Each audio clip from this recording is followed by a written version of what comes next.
ফেসবুকে কোনো সমস্যা আছে কিনা ভিডিও বা রিলসের কোনো সমস্যা থাকলে সেটা হচ্ছে আমরা কিভাবে বুঝবো, কোথা থেকে ধরবো? অনেক সময় দেখা যাচ্ছে আমাদের গান মিউট হয়ে যায় বা কপিরাইট ক্লেম আসে।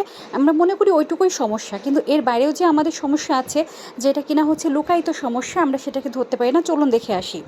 তো চলে যাচ্ছি, প্রথমেই আমি দেখাচ্ছি এখানে আমি আমিরাস মমস লাইফস্টাইল পেজে আছি। এখান থেকে এক ভিডিওতে ক্লিক করলাম, ভিডিও থেকে চলে গেলাম। নিডেড রিভিউ নামের একটা অপশনটা ছিল, সেই অপশনে কিন্তু চলে গেলাম। একটু সময় লাগবে, এখানে একটু লোডিং হতে সময় লাগে। যদি কিছু সমস্যা থাকে সেখানে কিন্তু সুন্দর করে ধরা পড়ে। দেখুন আমার দুইটা সমস্যা ধরা পড়েছে। তো এখানে আমি ক্লিক করছি, ক্লিক করতে করতে এখানে চলে আসলো। এটা আমার অনেক দিনের, প্রায় 2-3 মাস আগের একটা সমস্যা, সেটা কিন্তু সুন্দর করে ফলটা ধরা পড়লো। এরপরে হচ্ছে আবার আরেকটা সমস্যা ধরা পড়লো, এটাও অনেক আগের দিনে। ভিউটা কিন্তু মাশাআল্লাহ অনেক ছিল, যেটা কিনা আমি গতকালকেও চেক করেছি, আমার পেজে কোনো সমস্যা ছিল না। কিন্তু আজকে হঠাৎ করে আমি চেক করতে যেয়ে দেখি কি যেখানে আমার সমস্যা। আমি এখানে কোনো কিছু না দেখে ডিরেক্ট ডিলিট করে দিলাম। এখানে রিপ্লেক্স করলে করা যেত, আমি এত কিছু ঝামেলার মধ্যে গেলাম না। আমি এখানে ডিরেক্ট ডিলিট করে দিলাম। ডিলিট করে পরবর্তীতে আবার চেক করে দেখলাম যে সব সমস্যার সমাধান হয়েছে কিনা। আপনারা এইভাবে চেক